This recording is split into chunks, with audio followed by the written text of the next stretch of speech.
second by Jeff. Discussion, all in favor, carried. We have the minutes of January 14th. Were there any errors or omissions? If not, a motion to approve. Moved by Bill, seconded by Leslie. Discussion, all in favor, carried. So we'll move to the superintendent's administration report. And Mike, if there's items you'd like to highlight? Good, okay, yeah, I will for sure. I'll start with item 1 and 5 and tie those together. You may find other references in this report as well to the work being done around the Aboriginal Education Enhancement Agreement right now. January 20th was a kickoff event for community engagement for the enhancement agreement as we into our 5th year of the current agreement and about to we've planned by March to be finished our 2nd enhancement agreement. Kudos to Michelle Cole, the committee chairperson, Ariel McDowell, and the Aboriginal education staff, Nadia McClare and Lisa Moore. Nadia, on a Friday night in January, the date sometime back, not too long ago, screened a Muffins for Granny, her documentary, which was very powerful and well received, and also a nice tie-in for the work that's being done right now around our Aboriginal Enhancement Agreement. So, good work in that regard, and I'm looking forward to updating you on the enhancement agreement between now and likely the end of March. Number 9, I just wanted to note that the work that Tracy Spanier did in bringing together the over 40 service providers, early year service providers, actually in this room for a dinner meeting, and with the intent being for each one of the service providers to be able to give each other a little bit of an update on what their services look like, how you access service, and just make sure that everybody was aware.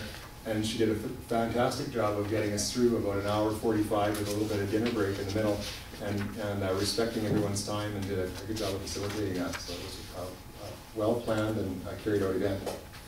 And item number 15, I really just wanted to mention the Begbie View breakfast program. I did have the opportunity to go by last Thursday and help kids set up tables and chairs as the kids arrived. Lots of parent engagement, staff. Kendra, as I put in my report, she's well supported by that group of parents and by other staff, both in setup, cleanup, and coming up with a good, healthy morning breakfast. And a real nice event for the students, whether they were there because they needed breakfast or they were there because they enjoyed the social time. It's a very worthwhile project, and good for them for doing that. Top of the page, or close, item number 19. Just wanted to note that the DPAC meeting did take place today, and you'll have minutes at the next one in our next board package, because we did miss our January meeting by not having a quorum there. Item number 24, an update with respect to the Revelstoke Performing Arts Center. And actually, this was item 24 some time ago now regarding the signage, but then an update today, meeting again with Miriam, and looking at ways to make the crush space outside the theater look a little bit more like a theater at theater events, with a couple of really obvious things that we're dealing with, and having been so successful with the number of people who are showing up there, 100 or 150 people waiting to get into an event, and sometimes an hour before the event, and there really isn't any seating, and folks that need to be able to sit down, seniors and just those of us with sore knees, looking at items like that, or things like that, in addition at the same time. So that might look like some roll-away seating, something the school would benefit from as well. And then in addition, just looking to enhance some of the wall space in that area. Obviously the big mural is up, and our mural is up on the wall there, and we're looking at some more cabinetry that would identify the Performing Arts Center, and some signage as well that would really clearly, if you don't know the theater is there, you can walk right by those doors once you're in, and yeah, so. And that would, that's Miriam through the Arts Council is pursuing grants to fund all of that work. I just wanted to note on item number 32 that we're working with the principals in the month of January, and Tracy and the other early years people try to get a handle on how many kindergarten students we think we're getting next year. I believe the birth rate in 2010 was 97 students, and so we would be anticipating somewhere around 80, 85, in a range of 80 kindergarten students. And looking at our initial projections, the ministry's already interested in us providing with projections now, because we'll get an initial budget announcement sometime in March based on that for all the way to 15-16. So we're trying to get as close as we can with our numbers, because that matters to us, and we think we're going to be fairly stable again next year. We're graduating in the neighborhood of 85 students, and if we bring in the neighborhood of 85 students in, we'll be kind of right where we're at. So And then finally, just to let you know, the annual report on student achievement, which the board received last board meeting, has gone out now to City Council, to the Revelstoke Chamber of Commerce, and the Community Foundation. And I would, with an invitation, an overview of the document, and then an invitation to have it shared and spoke to it at an upcoming meeting. So I'll keep you updated in that way.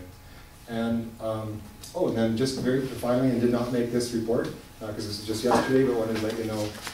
And thanks to David for putting this in the current. We brought the draft policy of the sexual orientation and gender identity policy that our policy review committee is currently working on.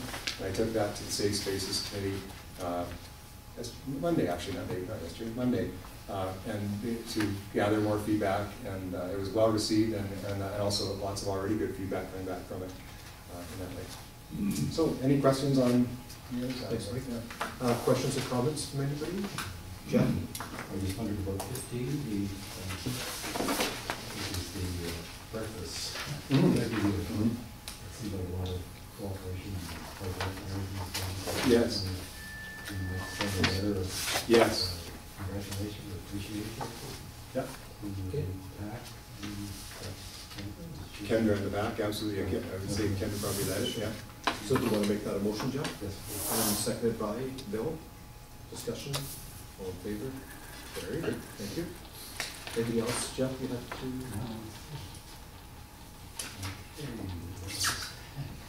Oh, 25, this international students? Yes. So 19 is pretty well adopted, isn't it? Yeah, that's the most we've ever had, yeah. Yeah. Are they getting from Europe? Yes, yeah, primarily from Europe. Yeah. Yeah. And you say that you're beginning funding with the Rocky Mountain Institute. Is that to do with the school district? Yes, it is, yeah, and so that's their international program. Yeah, it's the international program within the school district. Right. Yeah. And we've had an arrangement with them for the last few years. Yeah. 3 years. Yeah. It's the word institute. Yeah. Most of them have to set up a separate company, Mm-hmm. and Bruce could tell you why. Yeah, sure.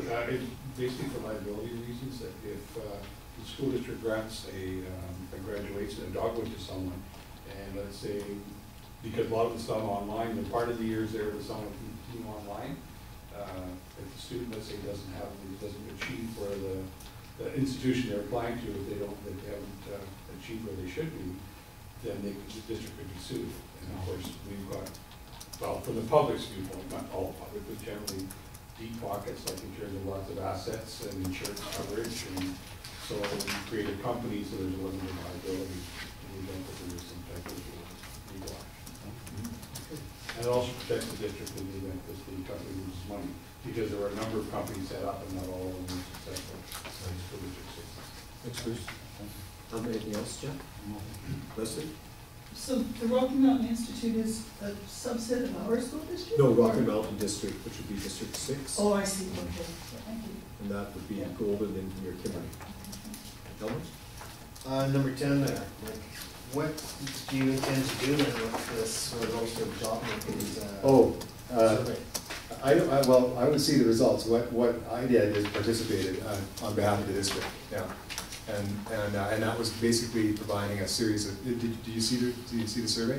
No, I No. didn't. Then just really quickly in a nutshell, it just asked about our future employment needs and it had provided information regarding the level of training of our current staff, the age of our current staff, and our projected needs. And it was about a half an hour project that Gary's gone through with community partners. Yeah. Bill? There was an article in the current about it, actually, Yeah. today. Just a couple of things. On number 6, could you give us some background on what the changing results for young teachers For young leaders. program is? Yeah, we're actually in the third year. First, it started with a ministry initiative called Changing Results for Young Leaders. And what it did is it provided a small pot of money for each school district to apply to in order to facilitate teacher inquiry teams at the district level. So each of our schools has got a teacher team. Penny Patola is the coordinator that comes up from Vernon to 4 times during the year, and our teams currently meet 6 times during the year. And it's associated with the BC Ed Plan funding. And the darkness program, is that just once a week? It's Tuesday and Thursday morning. Tuesday and Thursday. Sounds like a great thing. Yeah. I think that's it, thanks. Great. All right. And I'll just add a couple. On the first one, the muffins for Granny, I think a number of us were able to attend the screening, and I think it was something that was very worthwhile. And I talked to Nadia at the open house, and because I'd had a lot of people say to me that they would like to see it, but they couldn't that night, and so I'm hoping that she'll be able to show it again. Because, and after the word is spread, you know, people like us will say to other people, make sure you go and see it. Yes, so yeah. nice to see it again. With number 8, I am just again passing on our thanks to Ariel McDowell for facilitating us as much like facilitating her cats, but we had a good, I thought a very good trustee planning day almost 2 weeks ago, when Ariel facilitated that. I thought did an excellent job, and I'm very satisfied with what we were able to achieve that day, so that was good to see. And just a little bit more on the early years dinner event. There was about 40 people in this room, and each person had was either 3 minutes or 4 minutes or 5 minutes. It was, and Tracy had it set up with her iPad timer, so making noise when your 4 minutes were up, and stuck right to schedule. But I think it was very, very impressive to see the full range of services that are available in this community. It's very impressive, and so yeah, Tracy did a great job in organizing that event. And that's, and the other thing, just in terms of the upcoming dates, just a reminder for everybody about the Onocho ones, and the ones that are particularly noteworthy for us as board is as many as possible. It'd be good to attend the welcome ceremony. It's, when it says 5:30, it's roughly, depending on how the travel is from the airport and the weather conditions, but and we try to make that relatively short, because at that point they've been traveling for probably 26 hours, and so it's a relatively short welcome, but it's important that we be there. We as a board will be taking the adults, which will be composed of people from the school system and from the city, out for lunch on the 16th. And then the farewell party is always sort of a fun event where the students put on some form of performance, and it's amazing how much the students bond in such a short period of time. So it's an important event, and looking forward to the visit next week. Okay, Leslie? Where are the school welcome ceremony, the classroom tour meet, and the luncheon and the farewell party? All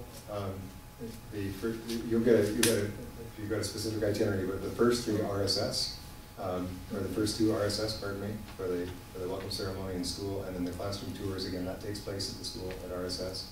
Our luncheon information coming out for you on that, and that's likely That'll just be confirmed, yeah. Yeah, we're just being confirmed. And then the farewell part, the farewell. Farewell. Party. Back at the high school. Yeah. Okay, thanks. Yeah, you bet.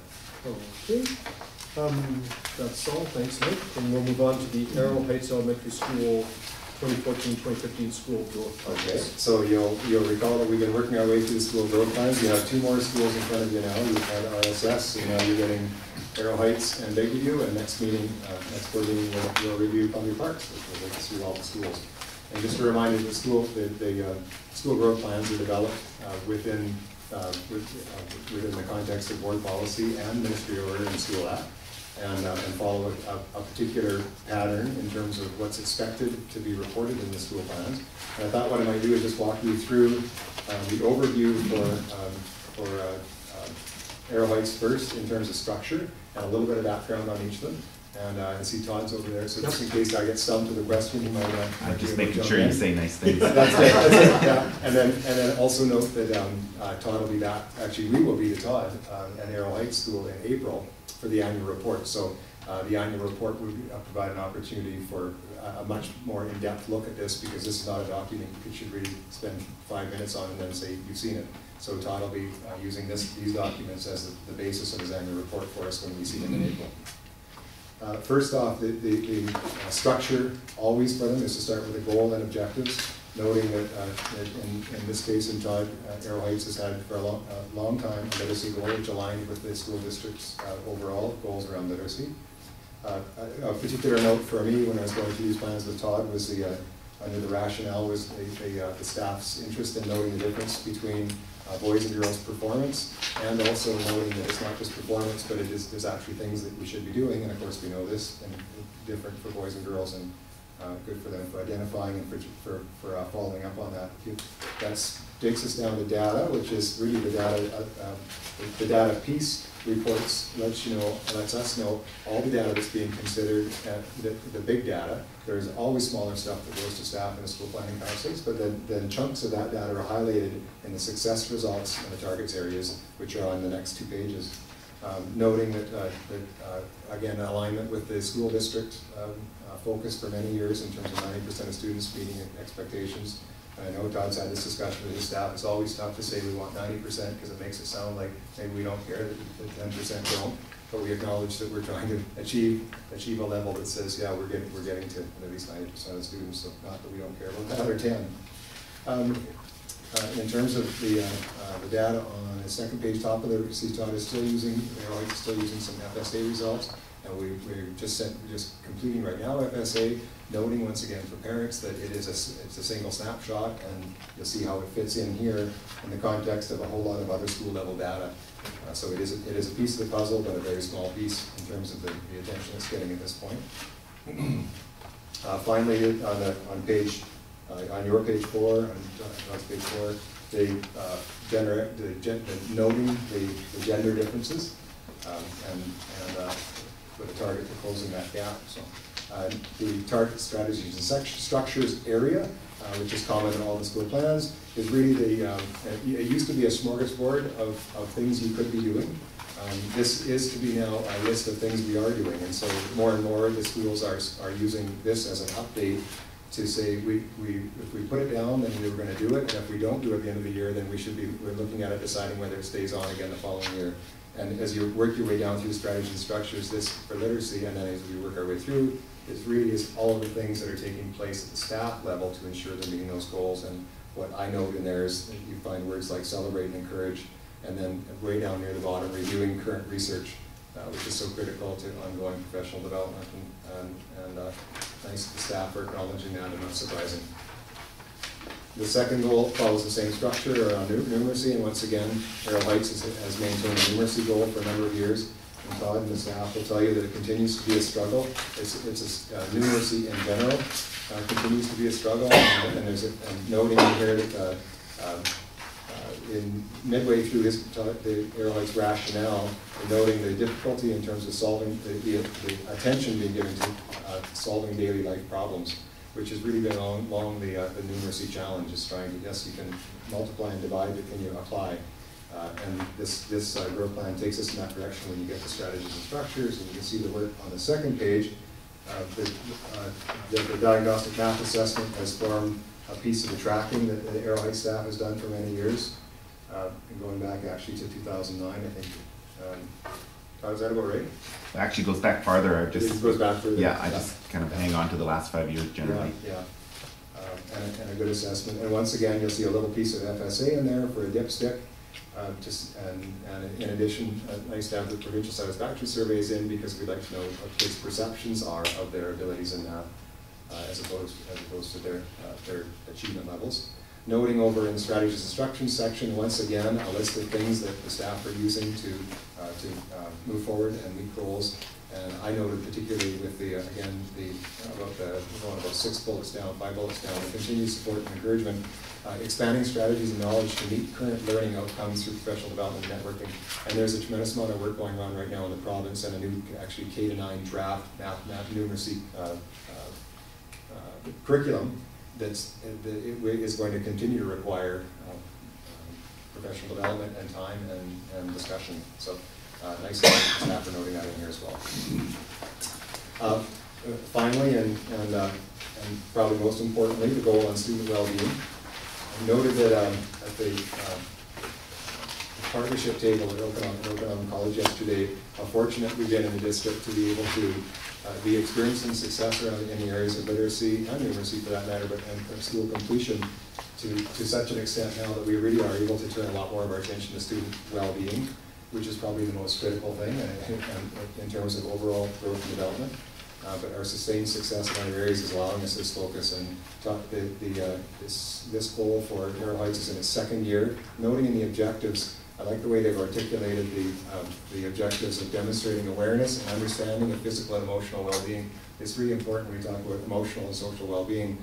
Do students even understand what that is? And so there's a large education piece around that to begin with. And then also identifying, once again, as all our schools are, saying we are striving to be safe and welcome and have a sense of belonging in your school. Once again, you'll see rationale and the data, and then on the flip pages, and you're becoming more and more familiar with this data because it's data you're becoming familiar with because of the MDI and the satisfaction surveys. Thanks to Todd and the group that put this together. They've done a nice job of outlining in a pictorial sense some trends over time in terms of the MDI's statistics, particularly, again, saying what's important to us is connectedness to adults, peer belonging, friendship intimacy, and connections to adults at school, among others. But you'll see them there. On the bottom of page 3, Todd's actually pulled together the strands of the social and emotional development, all related to social health and well-being, optimism, self-esteem, etc. along there. That's an important tracking tool. He's going to describe, when you turn over page 4 and 5, Todd's going to spend some time providing his annual report to us on how it is he's tracking trend data, and you'll see on page 5, there's an interesting way of tracking students in grade 3, the same group of students in grade 4, grade 5, grade 6, and grade 7, so you can have a look in general, and as Todd said, describing what grade 3s have said for the last 5 years, and also following that group of grade 3s through to grade 7 to see how they responded to the similar question year after year. And you can see that little bit of up and down. And again, that forms really great work for discussion on school planning councils because this just generates questions. Why and how come and what's happening. Finally, on the back page, the strategies and structures. The substantial list of things that staff are committing to around promoting social health and well-being, starting with and keywords like restitution, mental health topics, connecting, cooperating, and sharing, school-wide responsibilities and recognitions, and then the whole class lessons. And this is the important piece of the work is the actual teaching around this area, that it isn't just a matter of just being simply kind to each other and moving on. So that's his 3 big goal areas. If there's something that I'd like a little bit to talk about, and then knowing that Todd, there's a lot in here, and Todd's going to give us an opportunity to discuss them. That is, Sure. Thanks, Mike. Maybe just first of all, Todd, is there anything you wanted to add to Mike's presentation at this point? Actually, no, I really appreciate it, Mike. You've done a great job of summarizing it, so thank you. So just questions or comments from trustees? Jeff? Or just a gender gap in reading. Yeah. Seems like from grade 1 to 4, the girls and boys I feel are exactly the same. And then 5, 6, and 7, maybe boys drop all behind the rest of the day. Is it because of the different tests for those for grade 5, or what did you suddenly drop for boys? I can jump in on that one for you, Mike. Really, it was actually a very interesting process we went through, because some of the research we've been looking at, I was amazed how much we reflected the actual trends in research on a much broader scale. And what the research is saying is there's not a huge difference. Boys generally lack a little bit, which we're not showing too much, although we see a little bit at grade 1 at the primary age, so at that learn to read stage. But if by grade 3 and 4 they don't have a good handle on it, when we're actually starting to read for information, that's when things really start to separate, and that's where boys start dropping off on their interest in reading, and then just creating a whole other issues. So again, much like our district goal in making sure that we have everybody reading by grade level at grade 3, we're going to continue to pursue that, but then we're also going to be through grades 4 to 7, really ensuring that the reading that we're having the kids do, particularly the boys, but it doesn't necessarily have to be a gender difference, because there's lots of girls that are struggling as well, in maintaining interest in reading.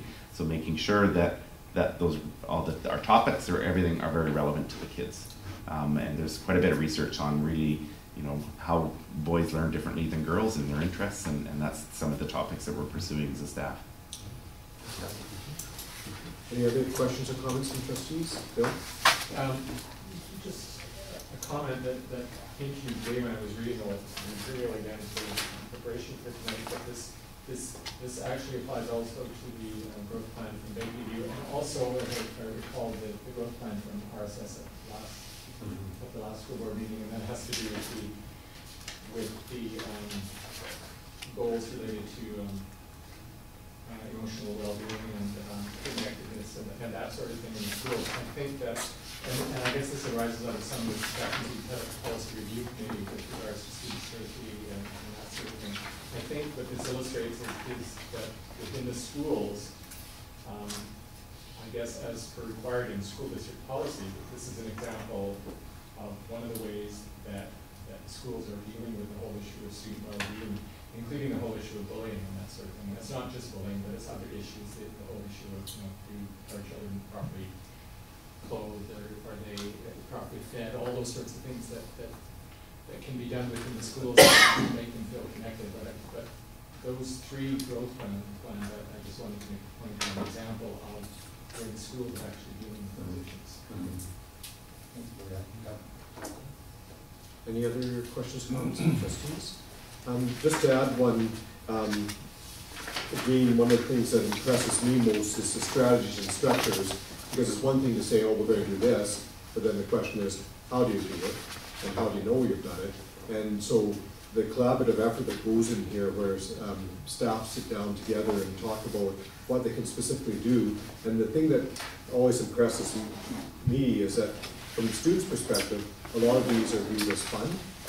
Like I know our granddaughter was over this morning, and with the reading, there's some sort of competition going on where she has to read 10 books, and she says, I've got 8 done, and I need 2, but I can't find them. Can you try to request them from the library? And so we're tracking down these books, and we'll probably end up buying them for her. But it's fun, and so that's the thing that I think makes it even better for learning is when the students actively look forward to participating in all the different strategies and structures. So again, good job with the staff and how they work with the students. So thanks very much, Mike and Todd. And so we have a recommendation, and that's that that we approve the school growth plans for Arrow Heights Elementary School for the 2014-15 school year. If I could have mover Bill and seconder Leslie. Any further discussion? If not, all those in favor? Carried. Thank you. And now we move on to big review. Okay.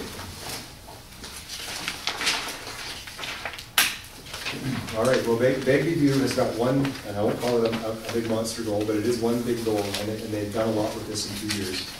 They brought together the notion of creating school community and mission, and fostering positive relationships and pro-social behaviors all within a single plan, which suited them very well. In fact, 2 years ago, they considered trying to pull the plans apart and have them be quite separate, and then put it right back together again. So I'll walk you through a little bit of this one, and then if you have questions or comments, I might be able to address.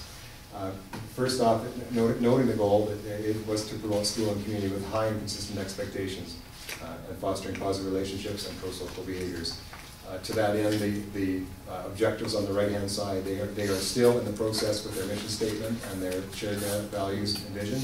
I just want to note the work of Yan Ping and the staff in this area, where there's been ongoing collaboration with students, the parent group, and among staff in terms of establishing and knowing the way they want to put their vision together and what it really means to their values, and then how that relates to their overall mission. And you will find the mission on their website and their handbook now, which they've acknowledged is the one they're working with right now, and they're eager to have it continue to be a fluid document. Working down through their rationale, you'll note the reasons why they felt these were important, and some of it was connected directly to MDI and survey data, and others was just a knowledge that promoting student success in the school really had a lot to do with being responsible and learning to become a good school citizen. The data that the list of data that they've considered are there for our review, and then some of that data is presented in the plan here. You look over, once again, as Todd has done and all the schools have done, is relying on the MDI data for tracking, and you'll note that in this case, Yan Ping has used the last 2 years of grade 4 and grade 7 results to track those big areas that we know we're focusing on with students. related to the number of important adults in school all the way through to school climate. At the top of the page on the right-hand side, this is actually from the satisfaction surveys and results, not the MDI on the top of the right. This is the percentage of students reporting at least 2 or more adults care about them at school, which is different from important adults. And there's actually a few distinctions, and it's raised interesting discussion with students.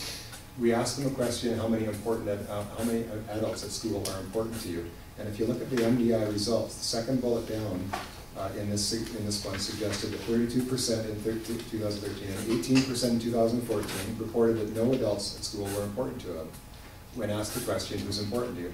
But when asked the question, how many are you connected with, 90% of students in 2013 and 77% of students reported high levels of connectedness to students, to adults, and only 5% reported low levels of connectedness, which would be one or fewer adults.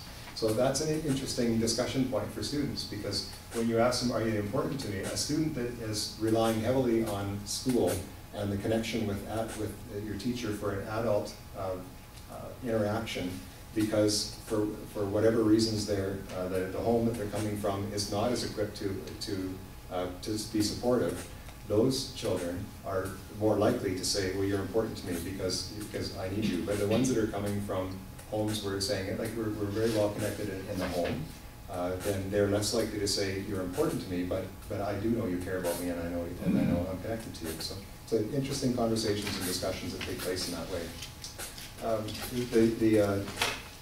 Actually, I just wanted to highlight the grade 7 data in the same way. Half of grade 7 said, you know, and actually it isn't how many adults are important to you. We actually ask the students to name them.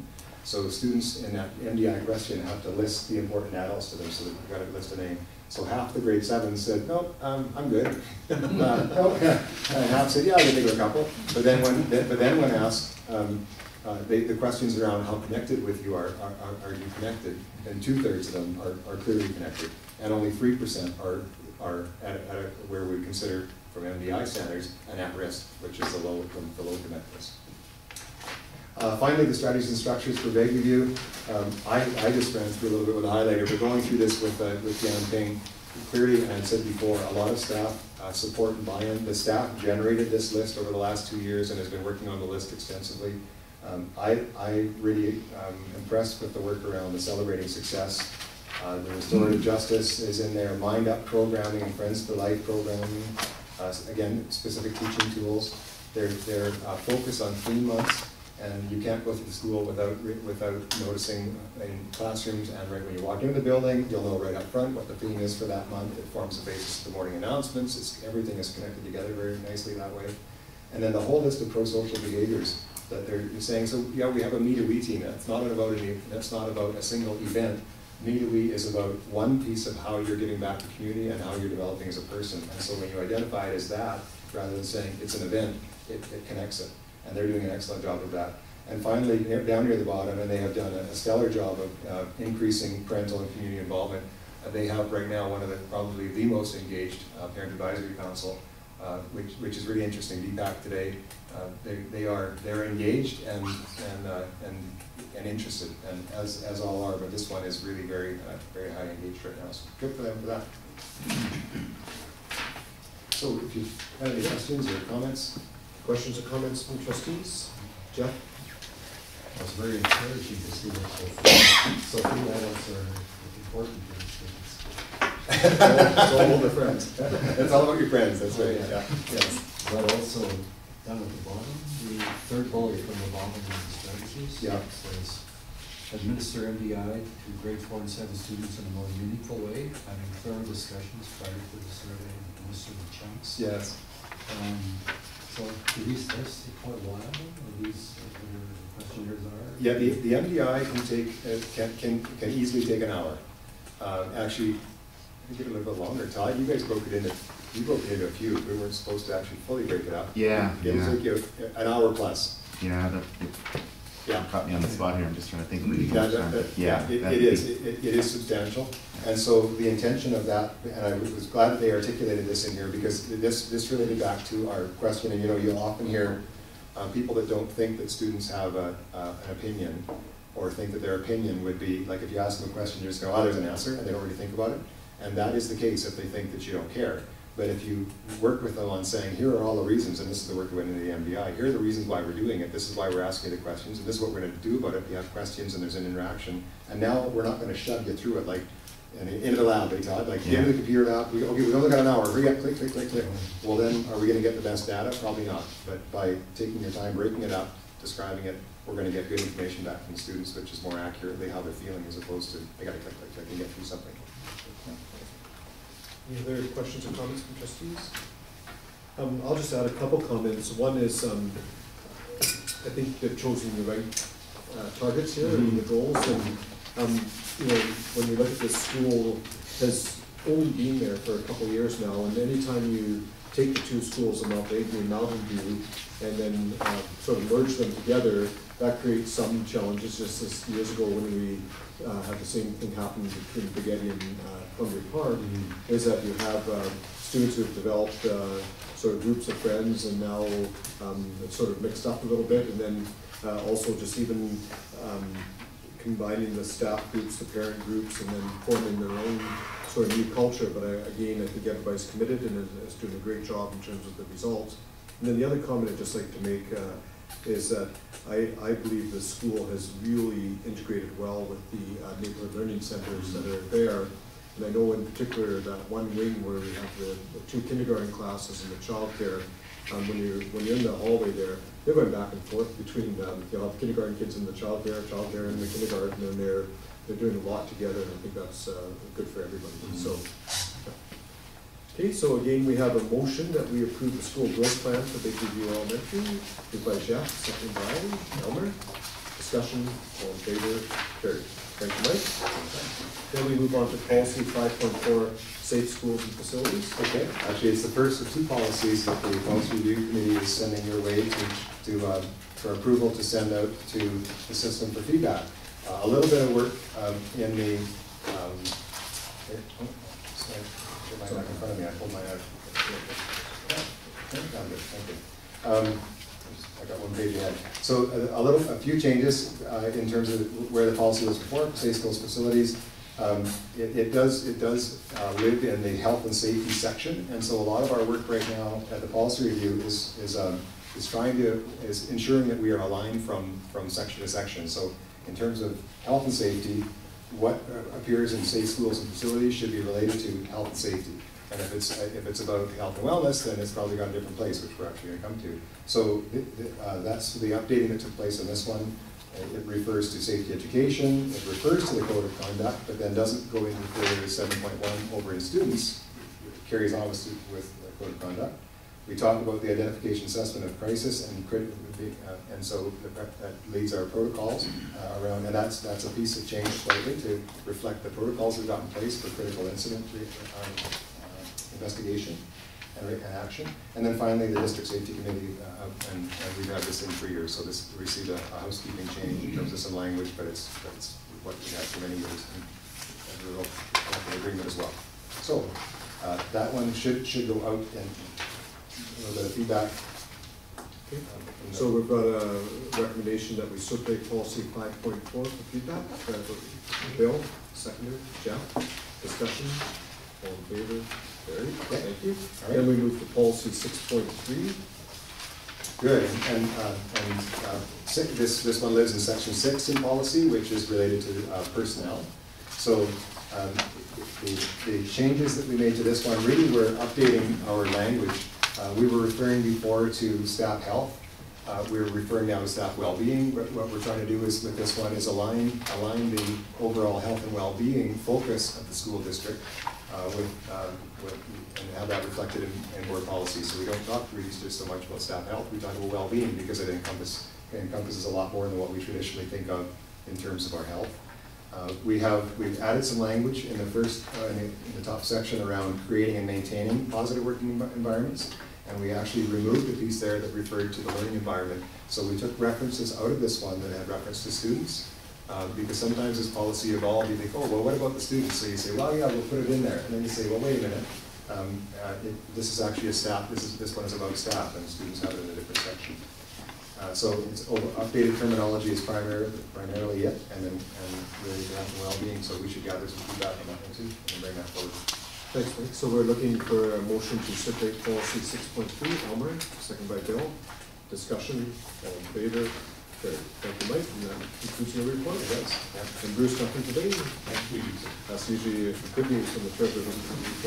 That's right. So we move to committee reports, and the first one is the Aboriginal Education Advisory Committee minutes of January the 8th. And I know, Leslie, that was when you were just coming back. Mike,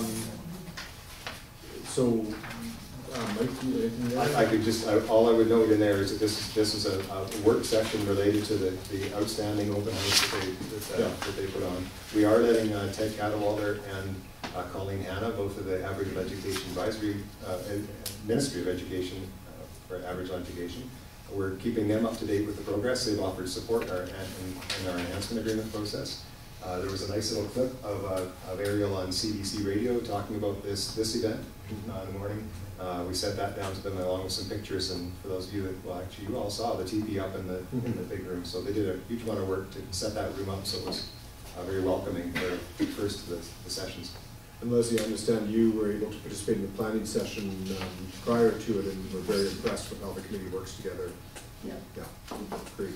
So we're looking for a motion to receive these minutes, moved by Jeff, seconded by Elmer. Discussion, all in favor? Carried. Next, we have the Policy Review Committee minutes of January 26th. Bill?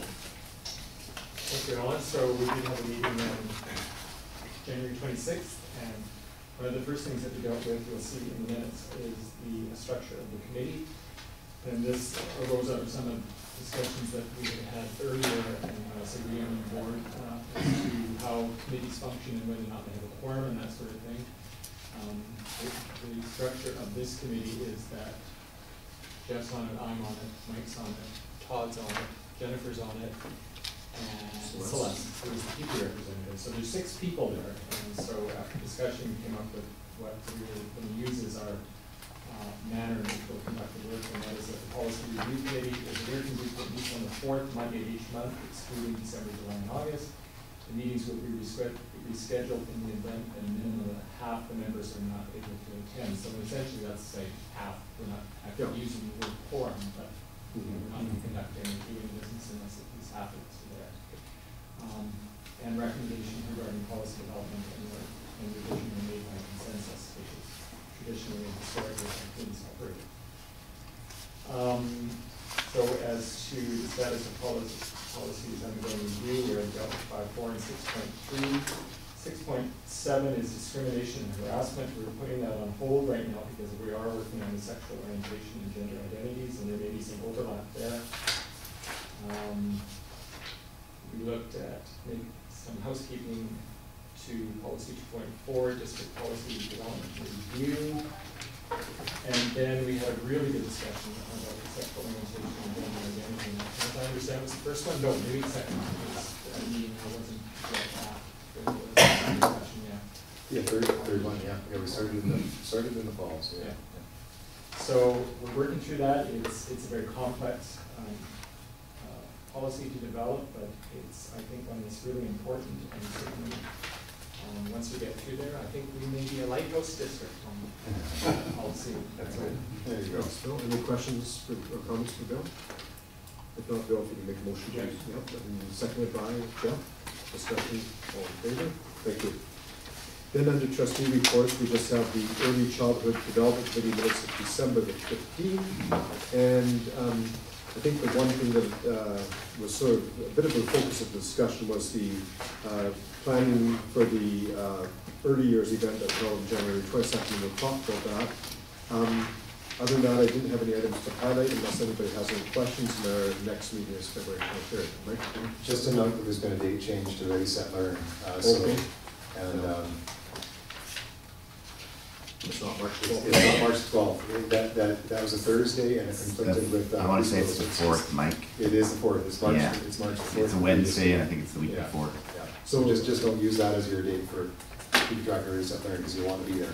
So again, Jen, if you could send out a note about that date, and again for trustees, the Ready, Set, Learn is really sort of neat event to witness. It's It's the 3-year-olds and their families that come and sort of gain an exposure to the school system, and it also has a chance for all the other community agencies to be there to talk about the services that they offer for children. And so it's a great event. So, I actually think counted out 80 boxes of chalk the other day. Oh, yes.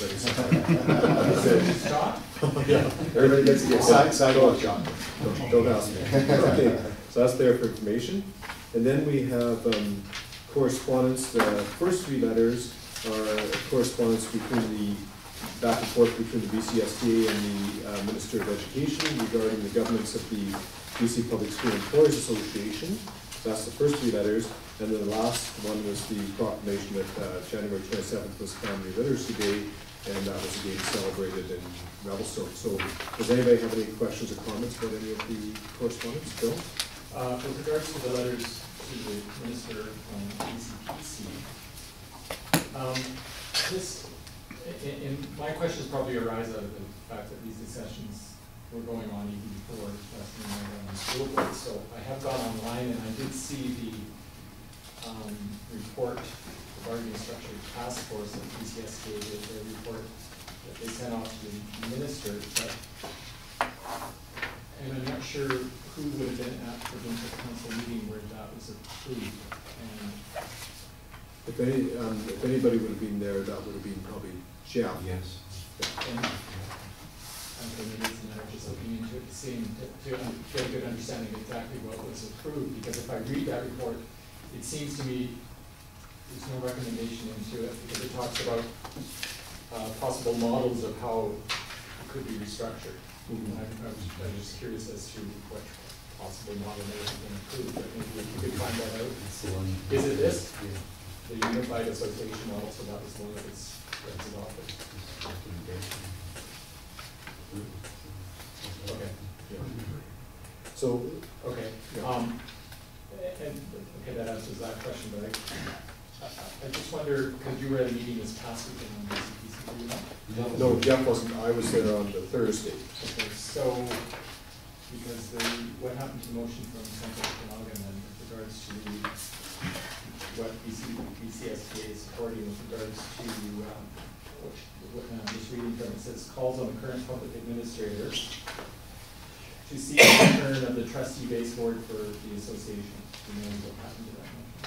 Bruce, do you have any updates? I wasn't there on Friday. I was there Thursday, giving a presentation as part of the orientation, and I've been involved a little bit in terms of the. So I'd say an update is that the Deputy Minister of Education is in discussions with Teresa Rosanne's office, President of BCSD, with the goal of restoring some form of trustee governance over BCPC, and the issues under discussion would be things like scope and timing.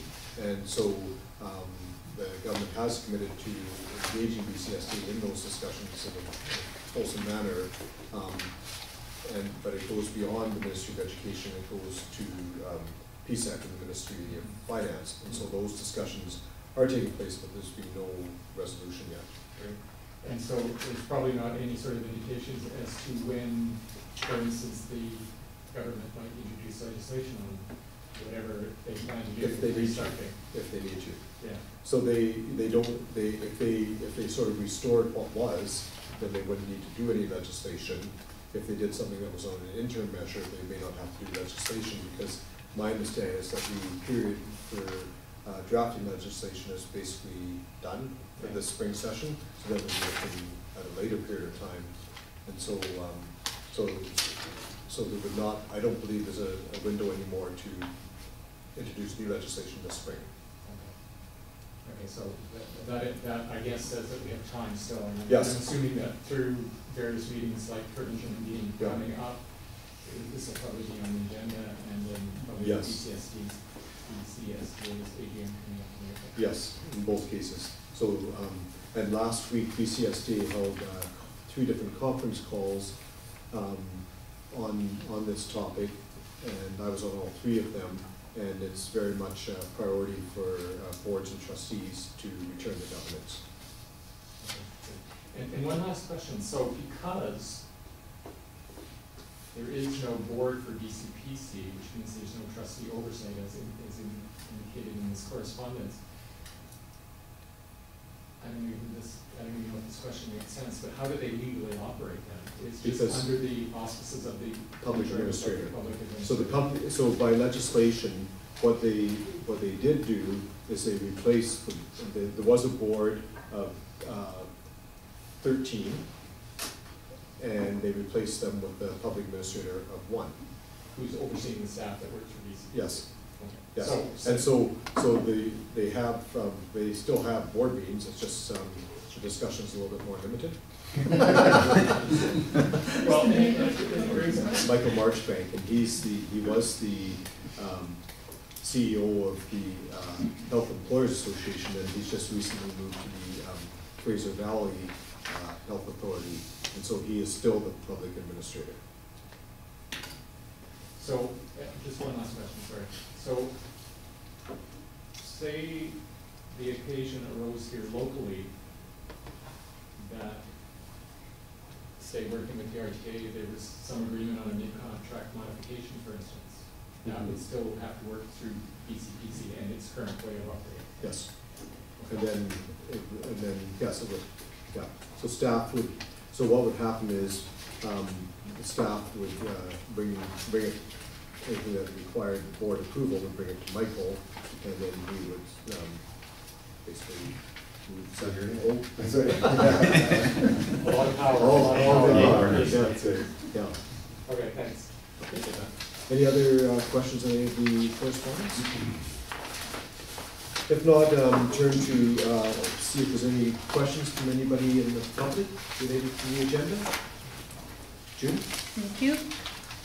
First of all, just a comment to the Policy Review Committee, and Bill already read this out, but on page 41, just wanted to acknowledge that the committee did change its procedures for conducting business, and thank you on behalf of a member of the public. Also, Sorry, Bill, did you want to respond? We actually Yeah. didn't change the Okay. procedure, we just put it down in writing. I Okay. think this reflects sort of the history of the way the committee operates. right, but over a long period but of it's time. written down, Yes. and before it wasn't clear. Yes. So Yeah. that's what I was referring to, that you had already read it. And also,